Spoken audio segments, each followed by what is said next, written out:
Hey, you guys, this is Courtney Camaro. I'm outside of Muhammad Ali's real original home. We're in Chicago, and I wanted to shout out Al's Botanics and Herbs. Man, when I tell you, I am one of those people that has insomnia. I can't sleep. I can't focus on some days because I'm so sleep deprived, and this has helped. This is one of the mixtures he has that helps with sleep.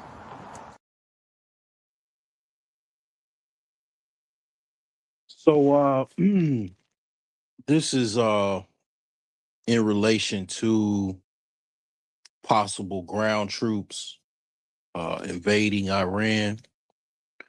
It's not something that I thought about, but I recently, I mean, this is definitely something that is something that's new, right? This is something that's kind of different about today's soldier versus, or even Marine versus soldiers and Marines 10 years ago, definitely 20 years ago. Today's today's soldier and Marines are primarily Gen Z. Some are younger millennials that would be, on the battlefield, on a possible battlefield. And today's soldiers and Marines are no different than the general population of people. And those men, primarily, most of the military is men. They don't they don't have too much to fight for than the soldier and the Marine 10 years ago, 20 years ago. I thought about the whole, it's a saying, it's a military saying, and it goes by this. It's Jody got your girl at home, basically. Now, not only does Jody not, I mean, one, the soldier, the Marine, average probably soldier and Marine nowadays don't even have a girl at home. And Jody don't have, I mean, Jody don't have nobody girl because ain't got no girl. Ain't no girls to be had. So you got basically kind of like almost an incel army, possibly invading the country. It's kind of sad. I do live streams because it's just easier to do it than to edit a video. So I just talk my stuff, and then I you know close out and it's already up. But yeah, I thought about this. I'm like, these youngsters nowadays, it's not like most of them, have a family back home. I'm gonna say some of them do. Um, you could get more benefits if you marry. So it's an incentive for military professionals or enlisted and even officers to get married, to either already be married or even marry in the service, because you get more, basically benefits. That's just a fact as far as why a lot of people in the military do get married. It's an extra benefit for you and your spouse if you get married. I know in the Navy, that was one way for you not to have us have to not sleep on the ship, is if you're married. If you were married, you don't have to sleep on the ship. All of the single enlisted men, they had to sleep on the ship. So if you were not married, if you were married, you can get basically BAH, which is basic housing allowance, and you could basically get an apartment with you and your wife off base. So the thing is that, yeah, it's not a lot of incentive other than pretty much you're gonna get benefits and you get some money, you get a guaranteed job, you basically the military, really, to be honest, to be really, really be honest with you, the military is a form of welfare. Military is welfare. Most of the military, like, it was a chick that she was talking about the military, a young black woman that was in the army. Quite a bit of the stuff that she said on there, I can definitely co-sign. I mean, in case you didn't know, I was in the U.S. military. I was in the U.S. Navy, to be exact. I served during 9/11. So I've seen, different things that a lot of people that never served will never see. And one of the things that she said was, most of the people that are in the military, I don't know if she said it or somebody else said it, but a lot of the people that are on the enlistment side, most of them, and I've seen it myself, I'm included in this. Most of the people that join the military, they come from either middle class or lower class families where they just couldn't afford to go to college, or it was two things basically. It was either some family issues or both. It could even be both. It was either family issues, meaning, like, basically they were people that enlisted in the military, they were trying to get away from their family. They had like a troubled family upbringing, and they were trying to get away with that. And then two, it was some financial difficulty. Basically, they were basically having, it was issues with money. And that's, those two reasons, that makes up most of the enlistment side, for sure. The enlistment side, for sure, that those, either both of those or one or two of those, is why a lot of people enlist in the military. Now, I'm hearing some things about the draft.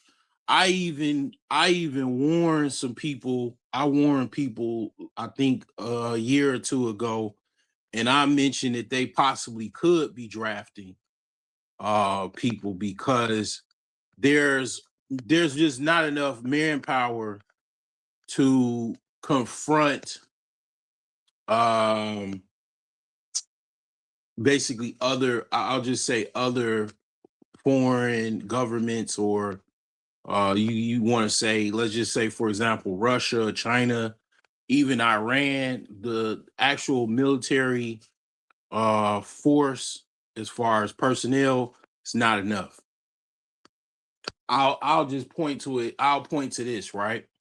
So I was young. I didn't, when Iraq went to war with Iran, and they went to war around the time I was like a baby, like in the early 80s. I didn't even know Iraq went to shit. When I was young, I didn't even know who the hell Iraq was. I didn't know, obviously, who Iraq was or Iran, but I didn't even know Iraq had went to war with Iran till I got an adult, till I was an adult. Like, and then I started watching documentaries, and then I found out, basically, um Saddam Hussein was, like, basically, he was kind of pretty much in bed with the US government, with the CIA, and they basically backed him in a war against Iran. Now, Iraq had 700 military personnel at that time. Like, this was from like 1980. I think they went to war for like 10 years. So it was like from the 1980s to the 90s. And pretty much Iraq did not defeat Iran. Okay. Long story short, over 700 military personnel, and it wasn't enough to defeat Iran. And that was right. They're like right next door to each other for the most part. Like they're not that far from each other. Okay. Iraq and Iran are like kind of distant cousins. Like one is primarily Shiite, the other is primarily Sunni. Iraq is Sunni, Iran is mostly Shiite. Now, I say the 700,000 because the US military alone, as far as ground troops, it doesn't even have half of that. It doesn't have half of that number. Doesn't even have four 350,000 ground troops to go anywhere. So they will, if push come to shove, they haven't done a draft since I believe Vietnam. Vietnam was the last time that they instituted a draft. Now I'm gonna say this, and I'm gonna say this as well. Wars are also population control, and I've said this before. This is one of the things that you learn when you get older and you realize it. It's really a lot of times, to be honest, it's one of those things that I kind of keep to myself because, a lot of people don't, it's like one of the things that the elite know about that the average person doesn't really know about or understand. And yeah, wars are definitely tools for population control. It's one of the it's probably one of the hardest realities to actually swallow. It's one of the hardest pills to swallow.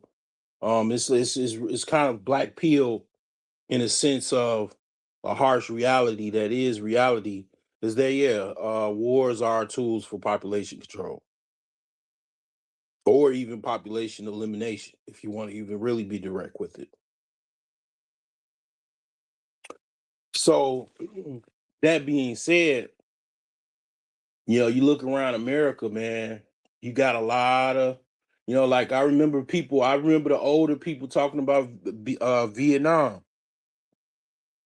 They said during Vietnam, man, basically a lot of the ghettos were basically they were like almost empty because they basically took so many young black men and sent them to Vietnam, and a lot of them died. A lot of them got hooked on drugs. A lot of them went crazy because of Vietnam because they just wasn't prepared for that type of jungle guerrilla warfare. It was no training for that. They don't even train for that. The only way you can train for that is if you got like embedded deep special forces training, and the US military doesn't train you. They don't give everyone special forces training. That's for the special forces only for the most part. And that is by your request of you wanting to be in the special forces. You have to actually want to be in the special forces and actually qualify to even get that training. Average military personnel does not get that type of training. So they were not used to that. And they were decimated. They were absolutely decimated. That is one of the many wars that America took an L on. And then I'm not going to go into why and all of that, but the thing is that I'll mention one thing, and one of those things was basically the Viet Cong were very good at hiding underground. They went underground. That's literally, if you just had to say, if you had to pinpoint one reason how the Viet Cong won, was they were underground. They were above below the actual combat. They were literally underground. They knew the French was already there. The Europeans was already there. They knew the Americans was coming, and just like them videos of them dudes in the jungle building all kind of crazy stuff like underground pools and houses and all kinds of shit. They start building underground now, and that's Vietnam. Now here's the thing with Iran that's different than Iraq. Like a lot of people don't understand. They probably the average American, the average dumb American probably thinks that Iran and Iraq is probably the same geography, the same type of country. And it's not. Iran, to put it in layman's terms, is a superior version of Afghanistan.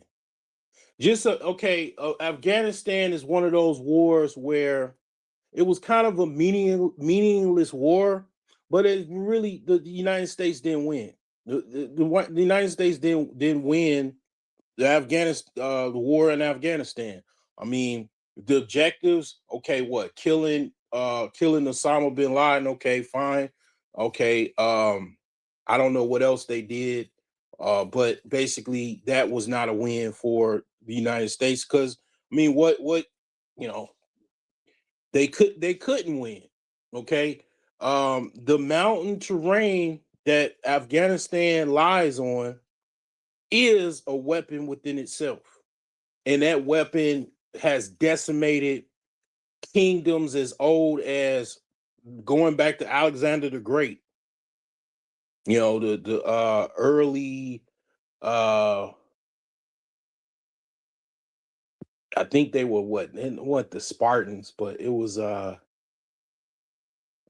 don't even I'd have to I forgot what the uh Alexander the Great was. I think he was a I forgot the name of his tribe.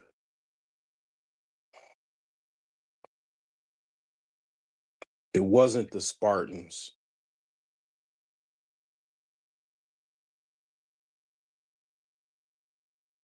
I think it was like something. It was like the Macedonians. The Macedonians. So that was the Macedonian Empire. Yeah, they going back to the Macedonian Empire. That's like, over 1,000 years ago. They couldn't beat uh they couldn't go inside Afghanistan. They failed to go in Afghanistan. Um, the Russians tried to defeat Afghanistan. They took a L on their way out. I mean, the U.S. military, the U.S. government funded the Mujahideen in Afghanistan, and they beat the Russians.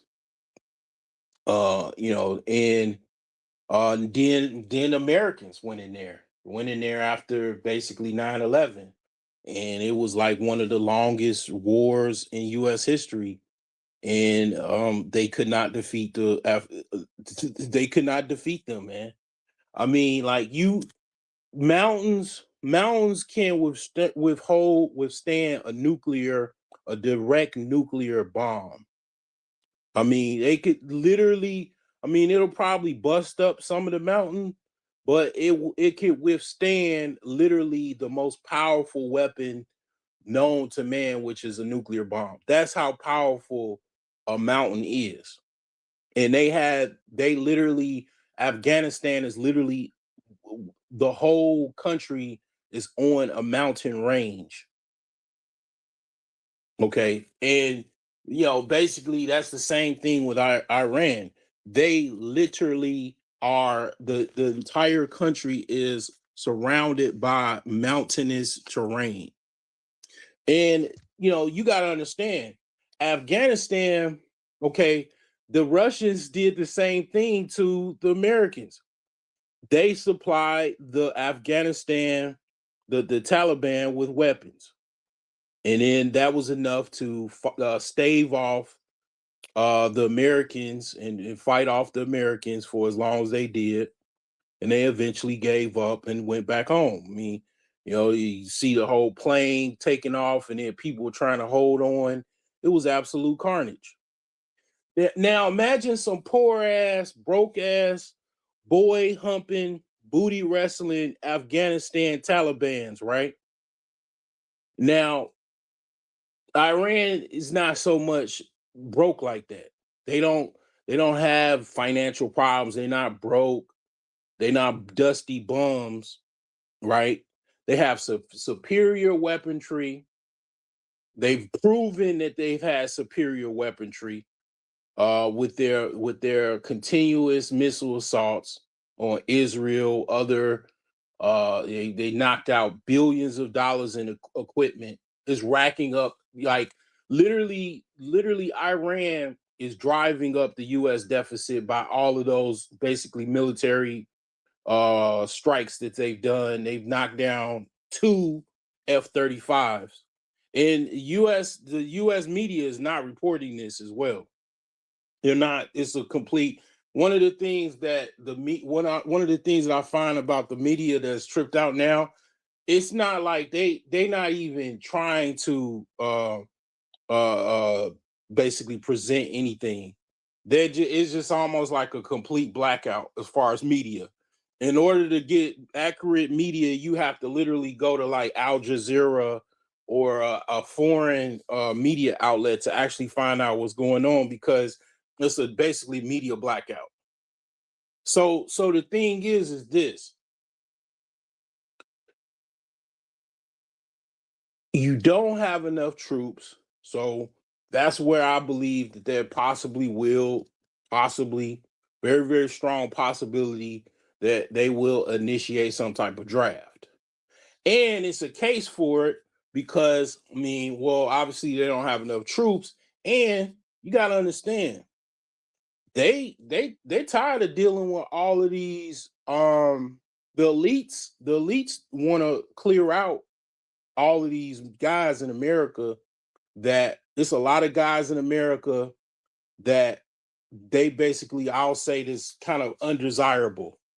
I'll say it's a lot of undesirable males that are very expendable, that can be drafted into the military. That's what I'll say about that. So um yeah, I mean, it's like the case for the draft is like probably stronger than ever, just in case you don't believe that, because it was so long ago since the last time they drafted. I think the last draft was like in the 70s, the early 70s and the late 60s. They very much, I mean, a lot of people will be surprised if it does happen, but I wouldn't be surprised if it happens because of this conflict. Got a lame duck president that he's not running for anything anymore. He just basically can't. He's doing whatever he can possibly do, and whatever the elites are telling him to do, he's just doing it. He doesn't have to. He ain't running for office anymore. He's not. It's no running, no candidacy to worry about for the next term. None of that. So, I mean, basically, doesn't matter. It's not a concern for the next presidency or the next campaign or anything like that. This is it. It's no more campaigns. So he's willing to, go full steam in a lot of different areas because he don't have to worry about that. It's not something that is a concern. Will I, win the next presidency? So you usually see a lot of times you see a different type of behavior for a president that is lame duck versus a president that has to run for office again.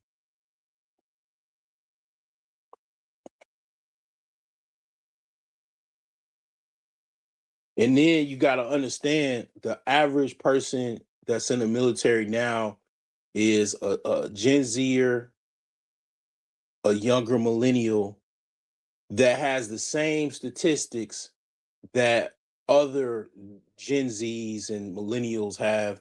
They most likely don't have a child. They don't have a girlfriend or wife, and they don't really, to be honest, they're fighting for their individual future. Like they want to probably go to college, get some money, that type of thing.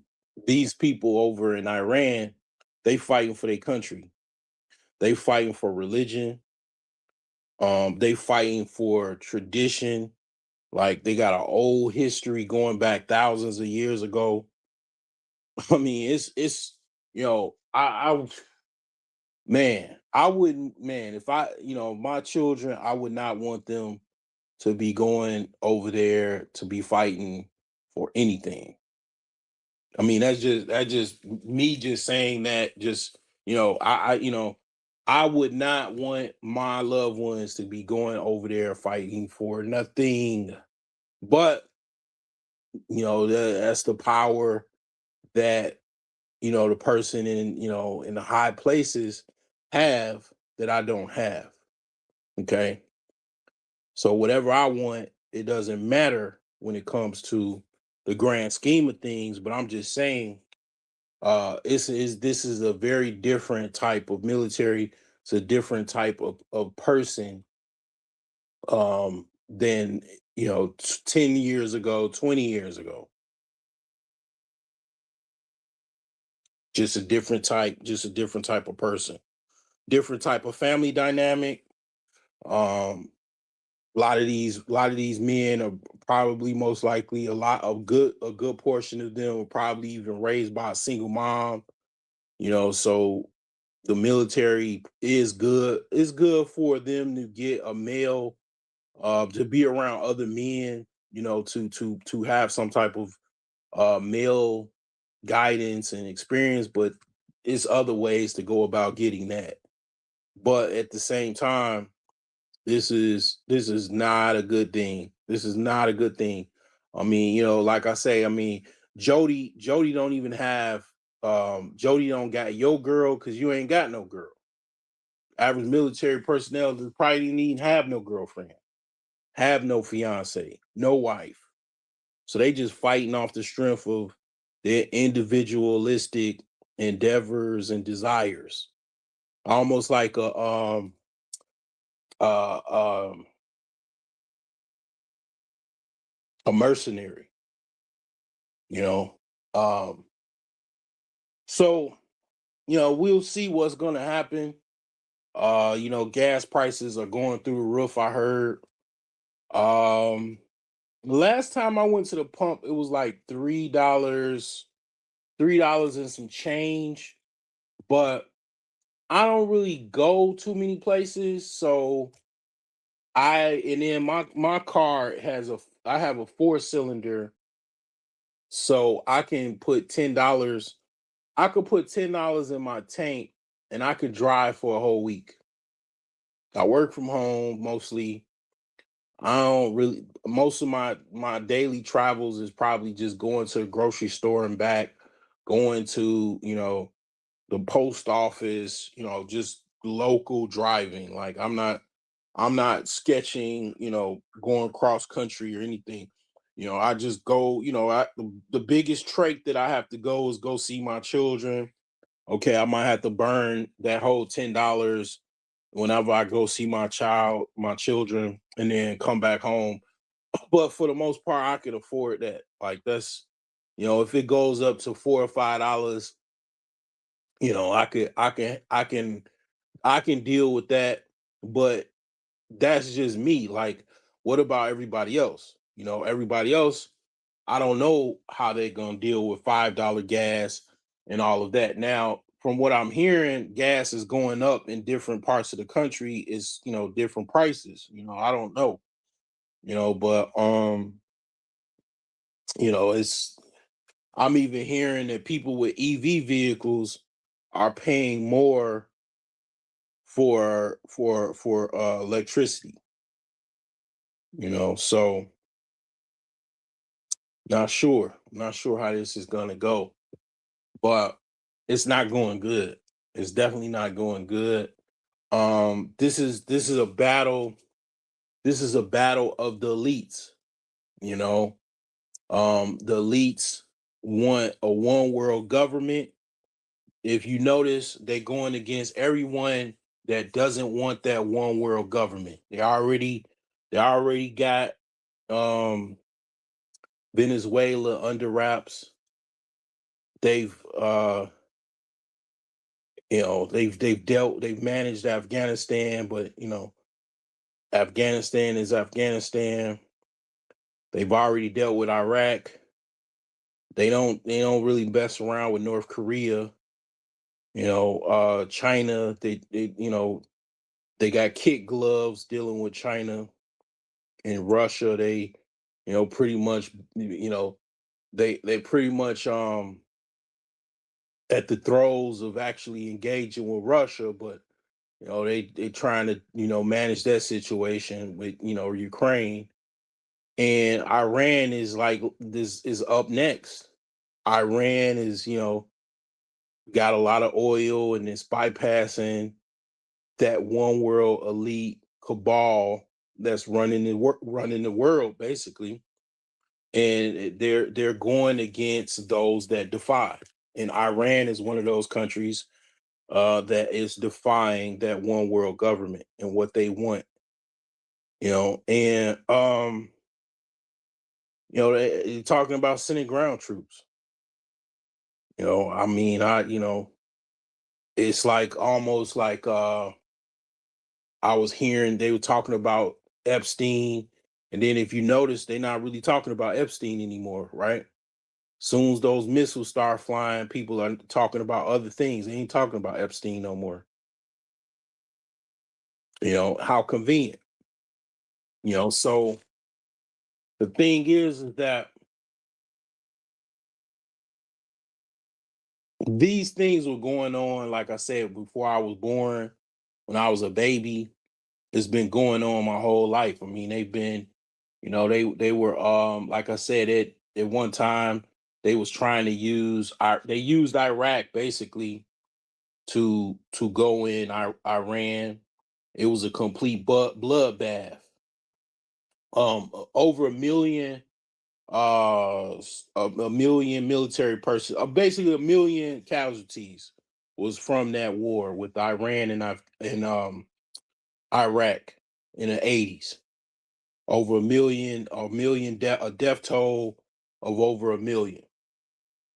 And here's the thing that, like I say, with Iran is the difference between Afghanistan. Iran is a more upscale version of Afghanistan. So you imagine these poor ass, stinky ass Talibans running on they sandals and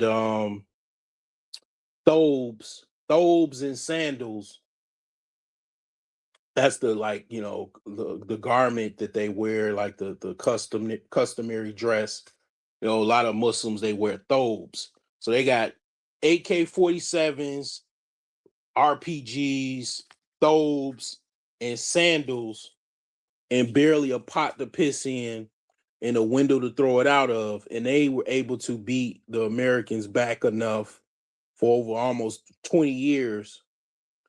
And you have an elite version of that Afghanistan, which is Iran, with the same mountainous range. And here's the thing with Afghanistan, they definitely hid things in the mountains. They have, mountains where they have holes in them, or they have some type of like cave inside the mountain. Well, Iran is very similar to Switzerland in the sense of they use their mountains to actually, they have military bases inside their mountains. They have underground bunkers. They have literally, because you got to understand, they've been fighting the Europeans for like 50 years. Before I was even born, they've been fighting the Europeans for for nearly half a century, or a century, really, to be honest. They've entrenched themselves underground, and they've carved out the mountains, and they have missile batteries in their mountains. That's basically why the U.S. military is sending in ground troops, possibly because they can't delete those missile batteries, and they're embarrassing the United States. They're embarrassing Israel and all of the other Gulf states, and they can't stop the missiles from firing. And also, they have other countries joining in, like basically Lebanon, Yemen is one of their allies. They have quite a few allies, as well as even Iraq, right? And even Syria is one of their allies. So literally, they're surrounded. Okay, so imagine you have this viper pit, which is Israel, and basically, they basically, they're used to kind of getting away with things, and then now you got an opposition is firing off missiles at will, and have basically kind of decimated some of your radars.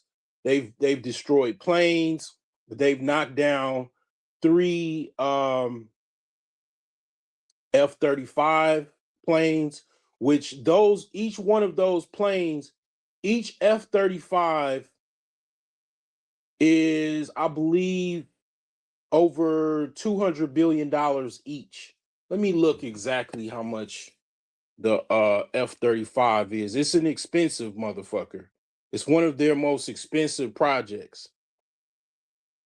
They knocked down 2 of them, and they're the first country to ever knock down 2 of them, or even 1 of them. So they can't get to those missile batteries because they have them entrenched underground.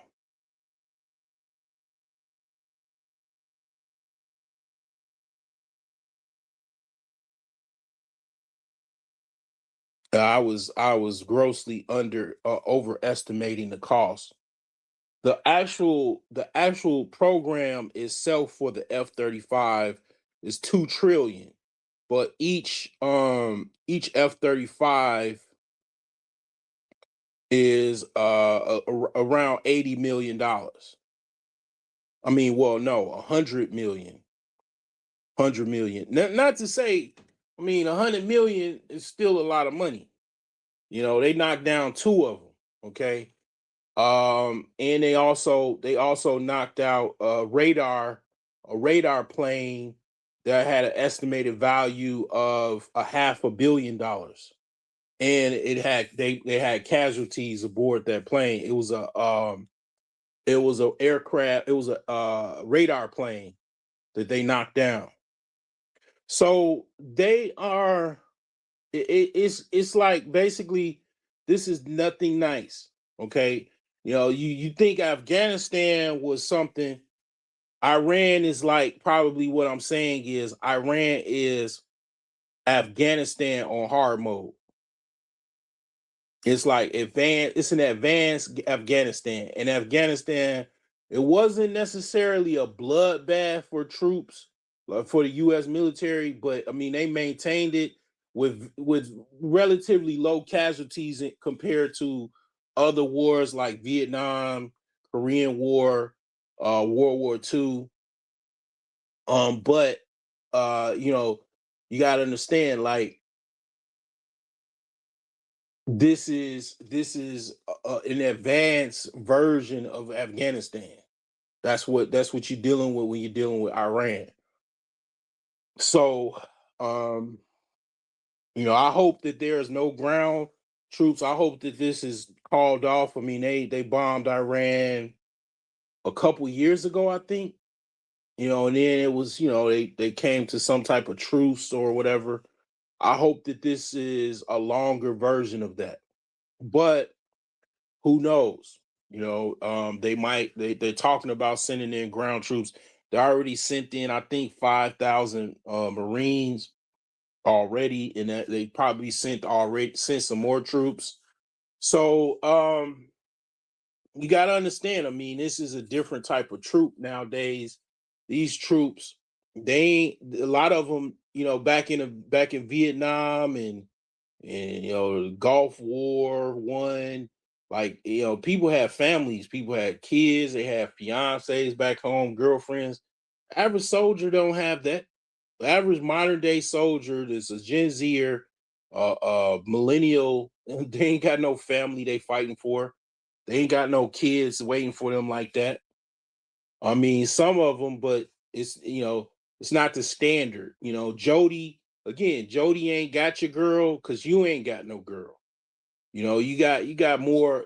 I would say even you probably have more incels that are in the military than you ever had in history of the U.S. military because you got incels in a regular population, which is kind of tripped out because incels actually like, I mean, one of the things about war is they don't really talk about it, but both sides engage in basically rape, and it's like, I mean, it's a sick way to get your rocks off. I don't condone that, but I guess in a way, it it is one way, I guess. I don't know. I mean, I'm gonna get out of there, but the thing is like, yeah, it's this is a different type of military personnel,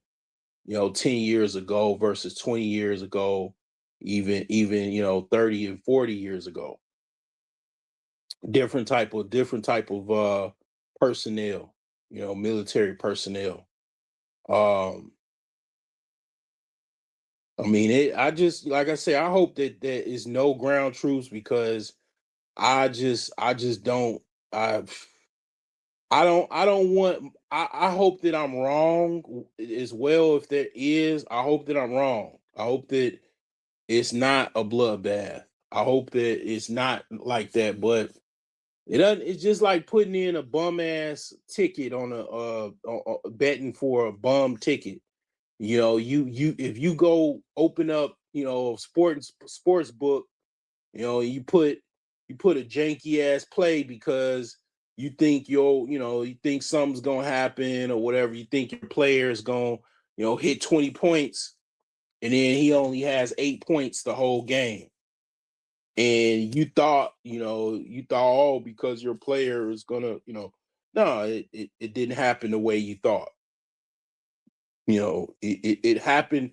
It happened the way it was supposed to. If you looked at it just with stats and historical uh um data and all of that other stuff that you're supposed to look at, you'll see it exactly for what it is. And a lot of times things are exactly how it is. It's just it's no rocket science. Even they have war rooms where they go over strategy, and they go over what things will possibly be, and they know it's going to be a tough battle, but again, like, they have objectives, and I've already mentioned what those objectives were and why those objectives are the way it is. It's basically, it's a battle for, is the old elites, the old white establishment, the boomers, silent generation. They um they have it out for different countries that defy this new world order, and Iran is one of those countries.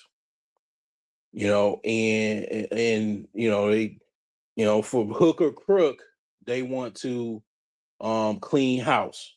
And um good thing that these guys die. These guys eventually die. They want to, one of the things, one of the rising industries in tech is basically I forgot what it's called. It's basically there's like a kind of a niche cottage industry of different businesses that is battling mortality. They're trying to have people live longer. Now, some of the things that come from this movement is blood purification. Now, I'm not talking about blood purification rituals. I'm talking about they have machines where they literally, these are expensive machines, and they basically suck the blood out of your body, and then they basically filter it, and it takes out toxins um out of the blood. It takes out heavy metals. It oxygenates the blood. This treatment or whatever is expensive, and only the elites can afford this type of treatment. And it's just one of those things that is from this cottage industry of businesses that are designed to basically deal with mortality and ageism and longevity. Like it's a big, yeah, it's a big. I talked about it. I talked about it a long time ago. I talked about it back in 2020. There's industries, there's businesses. It's like a multi-billion-dollar industry where there's different companies that are trying to um come up with different supplements, different techniques, machines, whatever, to have people live longer lives. Of course, you got to afford this treatment, but it's designed for people that can afford this treatment. And it's like, one of those companies actually that is a part of this is kind of very very similar, is was Theranos, but Theranos would turn out to be a fraud. She built her investors out of billions of dollars, claiming that she has some type of machine that can basically read blood to because when you get your blood tested, they test for all kinds of things. They run your blood through some type of machine, and then they come up with different uh ailments that you have, find out what's going on with your body and all of that type of stuff.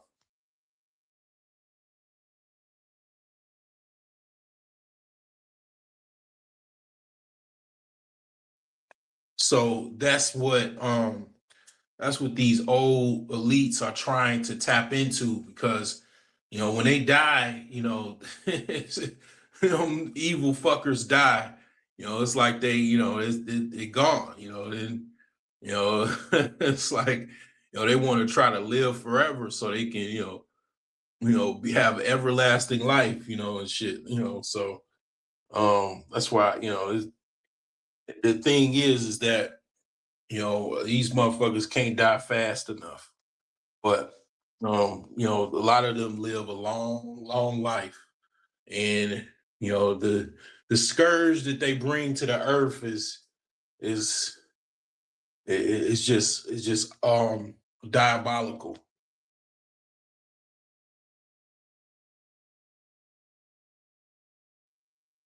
But yeah, I mean, they want war. They're bloodthirsty. They're war hawks, warlocks. You know, they want war. But the thing is they want your broke ass poor kids to go fight the war. They don't want their kids to go fight the war. They want your poor kids to go fight it. They want your poors, they want the poors to go out there and fight. and die and spill their blood.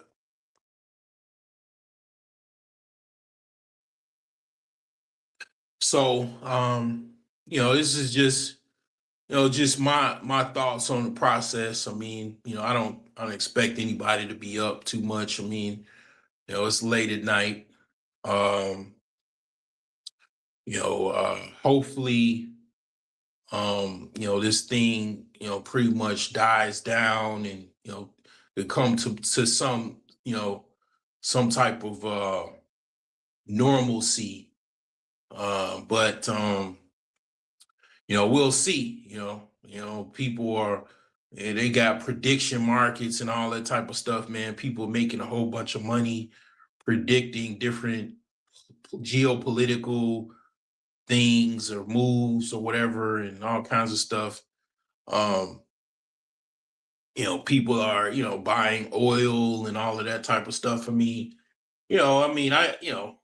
still got to make money. I get it, but it's this thing, I hope, like again, I hope it goes to some type of normalcy.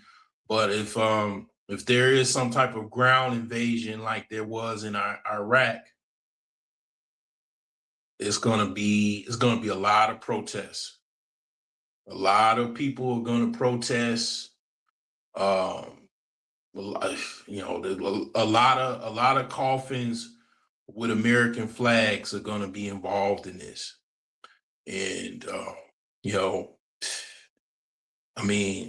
from the sound of my voice, I would not like this to be the case. I mean, I hope that this is not something that transpires. But again, the way it's looking, it probably will happen. So I'll leave you to your own judgments, and what your decisions that you have to make for you, yourself, and your family, to brace for this. But it's nothing. The usual. Definitely. You should always stack up on canned goods. Be able to filter water. Shit, if you could afford a bunker, I'm pretty sure people that selling bunkers right now are probably going bunkers because, it's probably a lot of people that got enough money that are buying bunkers. There's probably people making their own bunkers. You know what I'm saying? If there's ever a time to make a fucking bunker or even buy a bunker if you could afford it, it's probably the ultimate time high to buy a fucking bunker. I heard Mark Zuckerberg, he's building an underground bunker system that's worth I want to say $50 billion or something like that. He's building an underground, damn near underground city, an underground bunker city, like some sci-fi type shit. So yeah, if it was ever a fucking time that a bunker was possibly necessary, this is in my lifetime. I can't see any other time than now. You just got to think about it.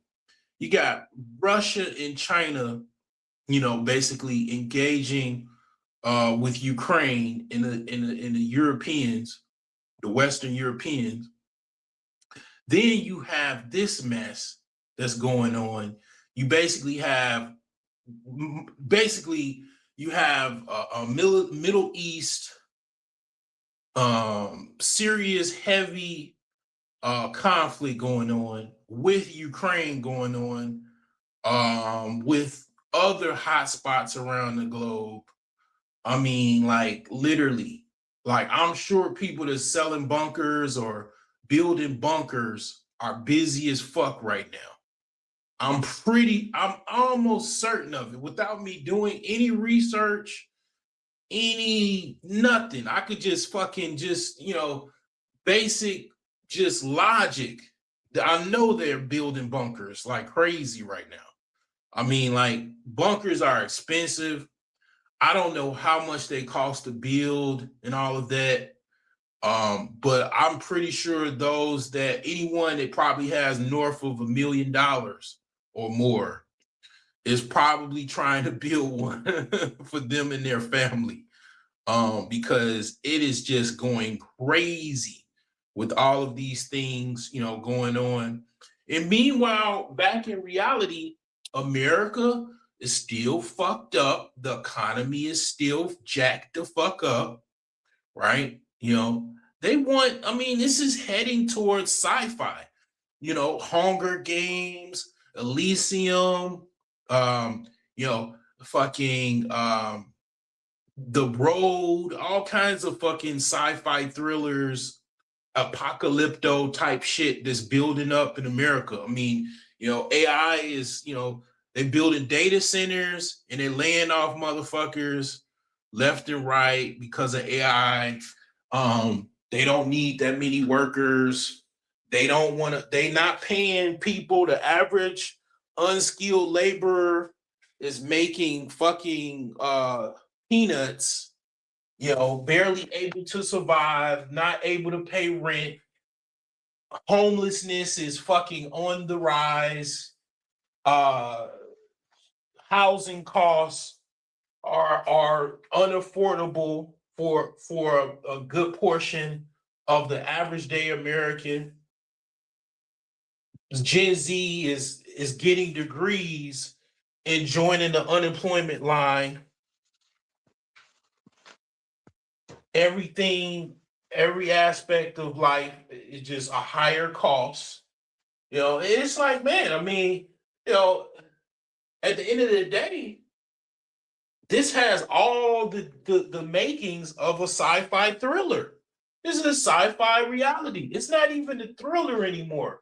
We used to go see Hunger Games, go to the theater, and see, Hunger Games and see all of these little sci-fi thrillers and shit. Now we're living the shit. We're in the movie now. It's no longer we're watching the fucking movie. We're in the fucking movie now. You are the co-star or the extra in a fucking sci-fi apocalypto theater.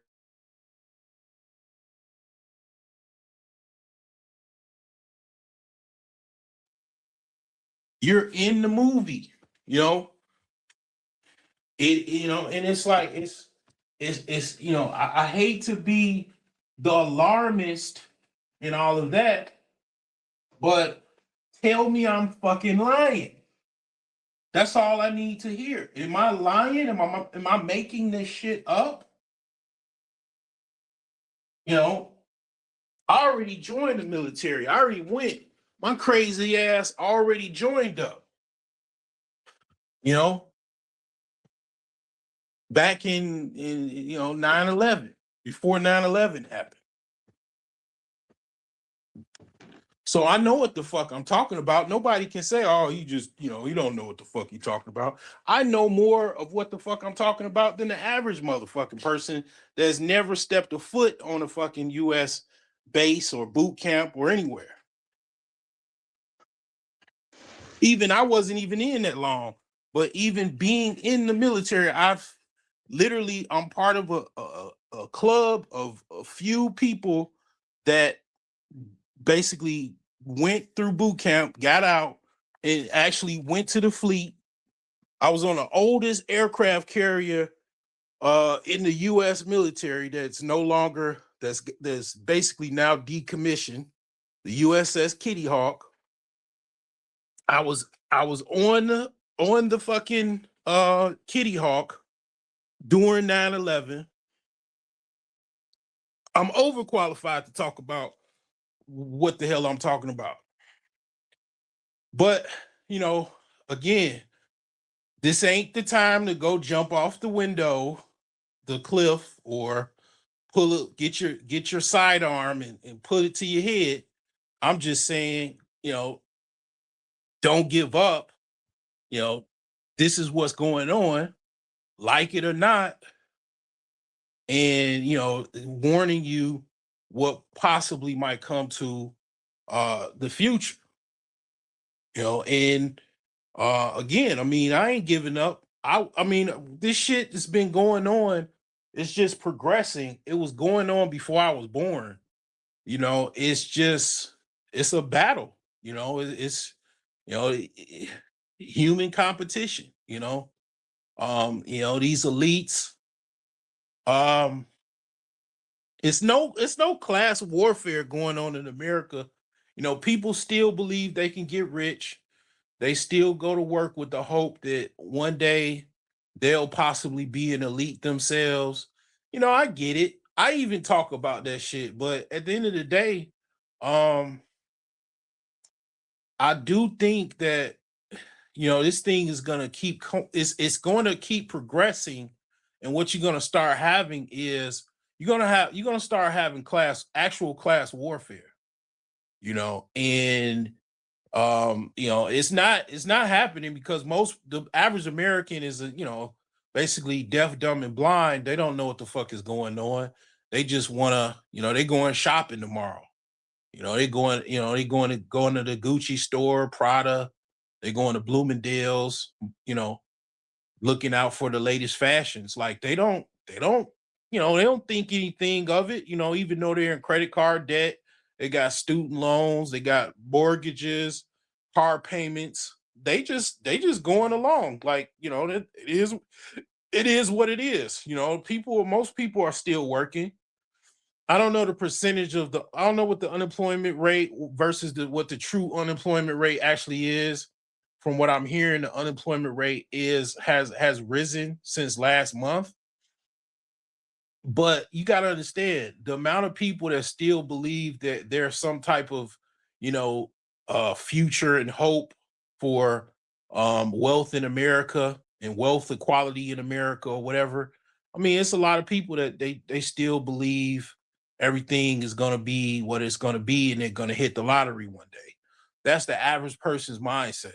They don't have a mindset like myself or even worse where they on you know, um, some Louis Mangiano type shit.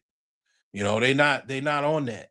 The average American probably is, wondering what they're gonna get for breakfast tomorrow, or what they're gonna eat for dinner, or what their favorite sports team is gonna do, or whatever. Like, they still, kind of stuck or whatever.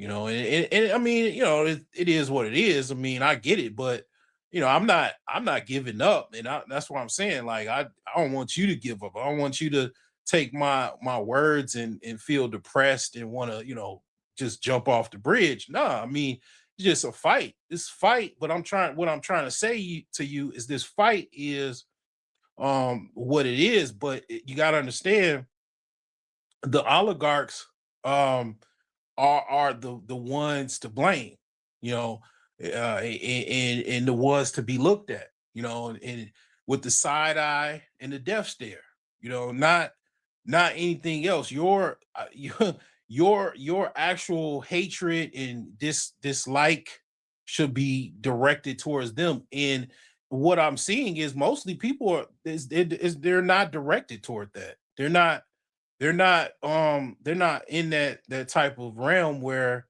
they're directing the actual um problem with the problem makers, because wherever is a problem there's a problem maker. It's someone that made that problem. So these problem makers that's driving the deficit up, putting more future taxpayers and more debt to have to pay back, spending money where money shouldn't be spent.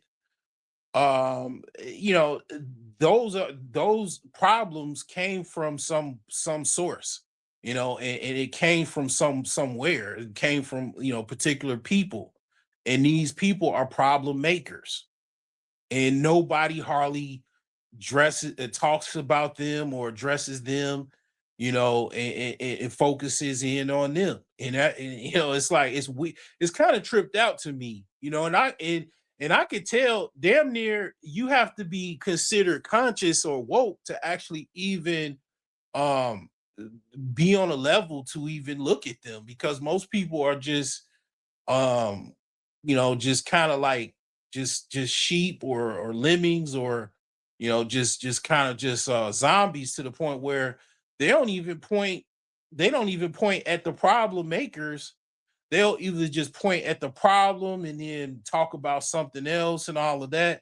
And it's like, nah, these motherfuckers is a unilateral, universal, worldwide conglomerate of rich, wealthy, evil motherfuckers that basically cause all of these problems for exploitation purposes, and for their own 100-year, 1,000-year plan or whatever. And I'm just I'm just here to tell you, and because some of you probably already know, but quite a few of you don't.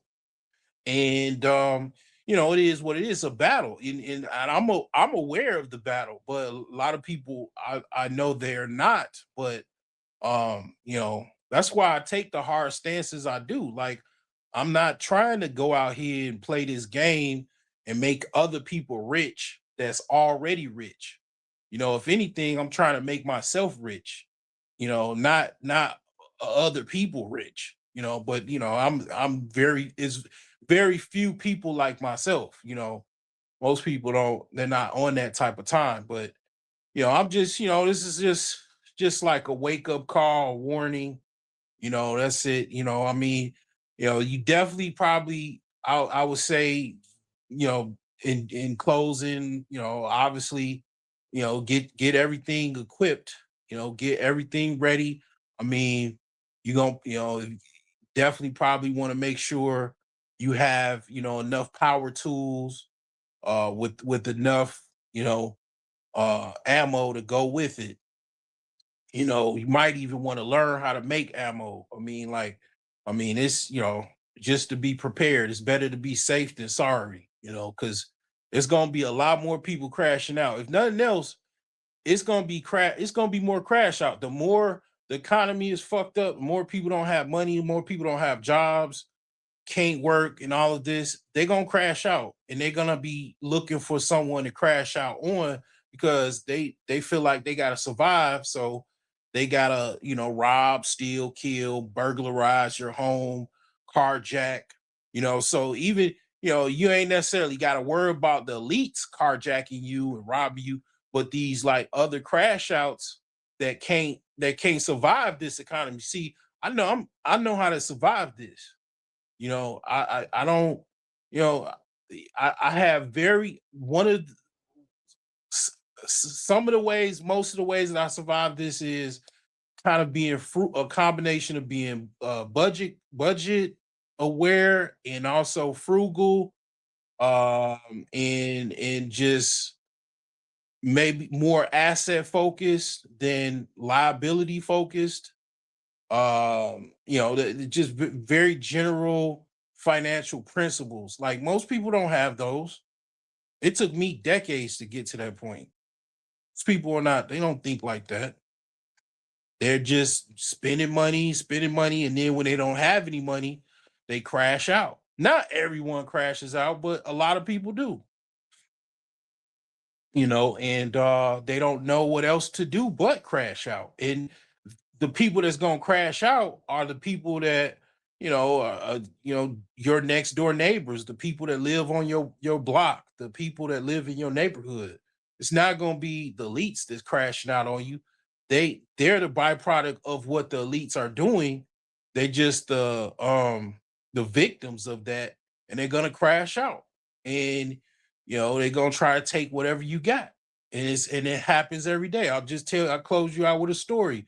Like, just the other day in Chicago, a guy, young 17-year-old, he was robbing someone on the street, and this 37-year-old man, I believe, he pulled out, he was a concealed carry holder, pulled his gun out, shot the 17-year-old, and the 17-year-old will, never know what college is.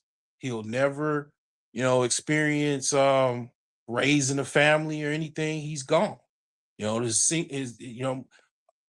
don't know who his parents is, but you know, how much you think I would bet that he was raised by a single mom? You think I'll bet $100, 500, or 1,000? You know I'm a betting guy. If you watch me, you know I bet. I'm a betting guy. You know, I I'm gonna put at least 200 that he was raised by a single mother. I don't even know, and I'm not gonna do no research on it or anything. I mean, it happens quite a bit in Chicago. This is not the first time this has happened, but the thing is that again, like from all of the consequences of all of these problems that we have, and a lot of these are financial problems, because that's how they control you. They control you through finance. See, people don't want to concern themselves about finance, and it's funny to me because that's how you're controlled. People are mostly controlled by economics. That's how they control you. And when you don't concern with whatever controls you, you will be controlled. And that all you're doing is when you tell me you don't concern yourself with finance and you don't really you don't know anything about it and you're okay with that, you're just telling me you're basically a easily controlled sheep. That's all you're telling me. That your actions and your that reality is that's all it's telling me that you're just one of those people that are easily controlled because that's how they control you with the money. They control because you think about it. If you had a whole bunch of money, you'd probably be able to get the finest woman you ever had in your life. You have the picket fence, you have every car you want, you can have everything you want, you can live the life you want, right? Well, because money is hard to get, it's kind of hard to get a lot of things if you really think about it, right? I'm not saying you can't have a family. I'm not saying you can have, the wife that you really enjoy and all of that. But I mean, you would most likely have more if you have more money. And you not having much money makes you easily able to be controlled. And it's not the first time I've said this on this channel. But nevertheless, I want to come on here, get on my soapbox, and just as a former veteran, just give you the lay of what, the overlay for the underplay.